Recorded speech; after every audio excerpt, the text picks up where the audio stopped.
Happy high vibrations, everybody. May your mind, body, and soul be whole. May your spirit be clean. May your body be severed from that machine. When we keep the law of Ptah, Metu Neter guides and protects us. Check this out, everybody. This is the best protection against COVID-19 and any virus there is. Look at this suit. Check me out. See my mask? See my head garb? I can breathe. Get out of here. This ain't no protection against COVID-19. This is my bee suit. And I'm about to go check out my bees.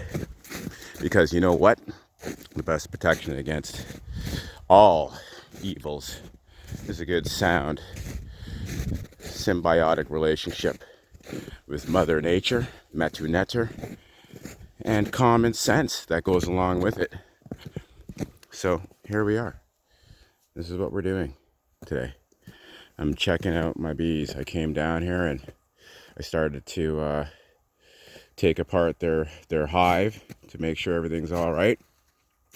And I decided to make a little video because, you know, this conscious community and awareness community, most of us don't have the opportunity to be 22 years into it like me and have positioned themselves so that, you know, heaven is around me. I'm not playing, everybody. I'm here to help you, to lead you, to guide you, to join this journey with you and do this. And today we're going to learn how to deal with bees. And you know how important bees are. And believe it or not, one of the most disappointing articles I read this year was the fact that honeybees were actually a detriment to our local ecosystem, because apparently they take away from the other types of bees. You got to be kidding me, okay? You got to be kidding me. Anyways, I'm not going to expand too much on that. What I'm doing today is I'm just doing a little bit of a rearranging.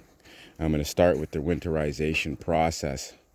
Many years ago now, about 4, 5, 6 years ago, when I first got into honeybees, I got my bees from a local beekeeper, and I got two hives. I got one hive from a local beekeeper, and I got another hive from somebody in another town called Pickering, which is neither here to there to most of you listeners who are not Canadian.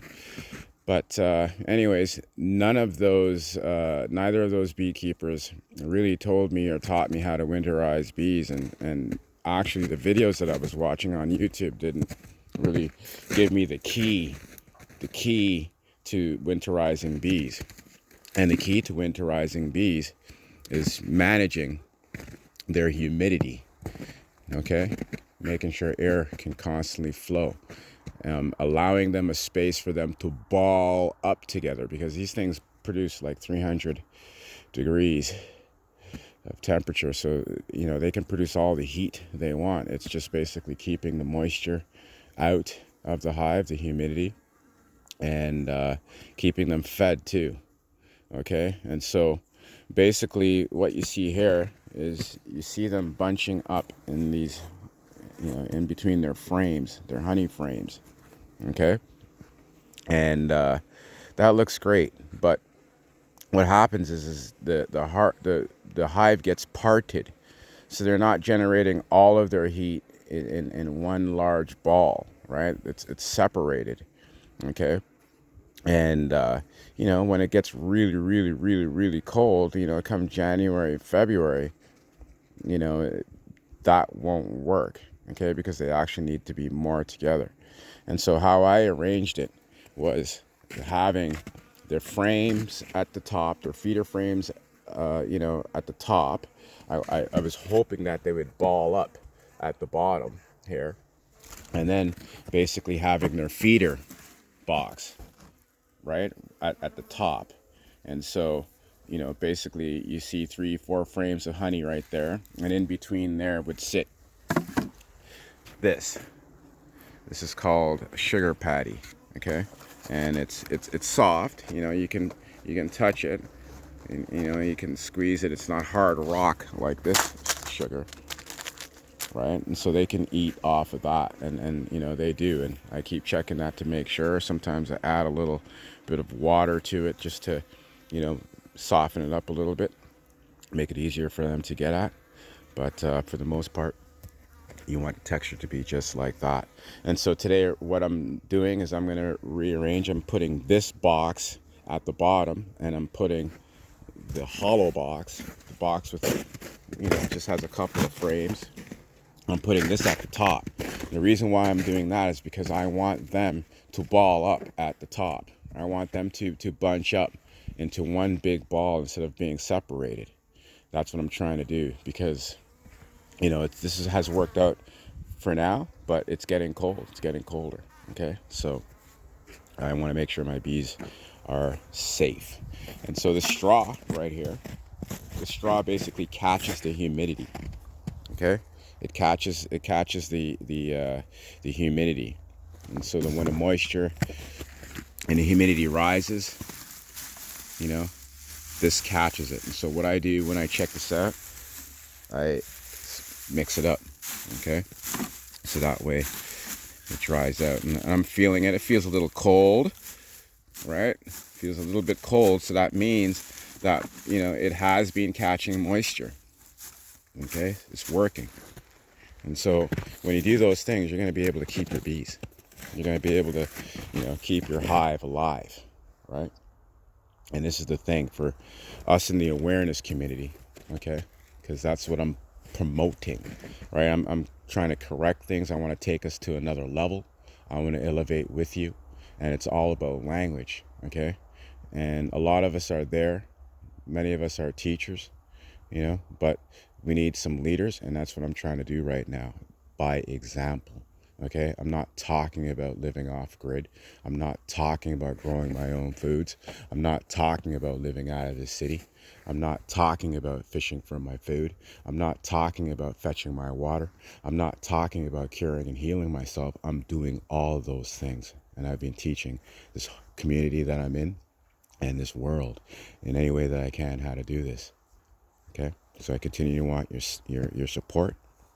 I want us to, you know, basically fast. Okay, I want us all to have a mental fasting.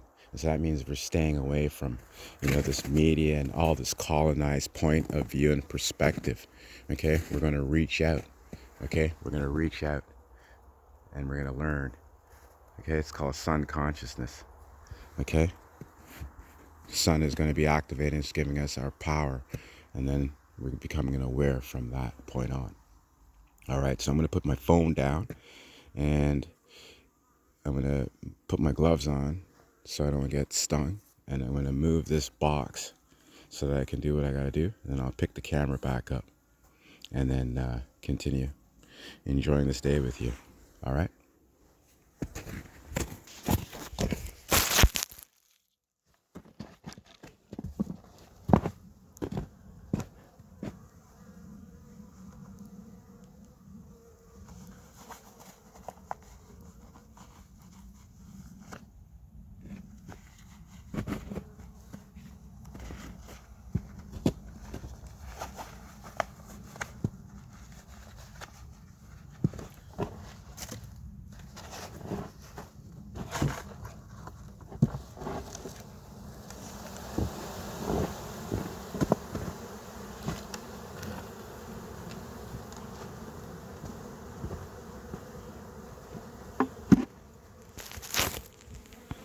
All right. Okay. So that box right there is about a 50-pound, actually, I want to say over 70 pounds, okay? Because you got honey frames, and then you have the bees themselves that, you know, might weigh like 5 pounds of bees. I'm not kidding you. There's a lot of bees in there. And look at that, okay? And so if you can see what they've done, they've actually started building honeycomb on the floor, okay, on their base of their hive, okay? They're building a honeycomb on their base of their hive, okay? And so they're building it on the floor. not on the walls. They're not building anything else. They're not building any combs. So I'm going to be in a little bit of trouble come springtime. I'm not going to disturb them at all. Okay, I'm going to let them do what they want to do, because, you know, that's how they're working. But basically what is happening here, I'm happy. They look healthy. There's a little ball right there. I'm going to move this box so that it's at up top. Okay, so I know what's going to happen. They're going to want to go from this box. They're going to go through their feeding chamber, their honey frames, because the honey frames is now going to be at the bottom. And I'm actually concerned that I won't be able to rest that frame, that box, on this, because these frames are going to be basically not able to set down because they're sitting on a mound, right? They're sitting on a mound. I'm going to try to move that for you a bit, right? Like, it's literally like, so here's a good example. So this is what they were building, okay? And you know what, actually, I'm just going to take that out because they're just staying busy. It doesn't look like there's any larvae. There's no honey in it. You know, it's just basically, you know, a wax patty, a honeycomb patty. I'm going to take the other one out too. Okay? So that's not bad. So I'm still in really good shape. Okay? Still in really good shape. I hope you can see all this. I can't see what I'm pointing at. I'm just pointing the camera at this. I'm hoping with some support. I'm setting up a Patreon account, and I got lots of products for sale. You know, obviously, I want to get out here and help add shape and form to the evolution of our future. So, I'm going to be needing some proper equipment to make these videos and all that. So just remember that when you're thinking about supporting me. That's where the money is going. All right, so I'm going to put this back down. I'm going to completely lift this box up so that I can I'm really hoping that you guys can see this. I'm going to lift this box up so that I can put this chamber where that one is, and then put this on top of that one. All right, so just excuse me for a moment. A lot of bees on the snow too.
Happy vibrations, everybody. So I want to show you a few things.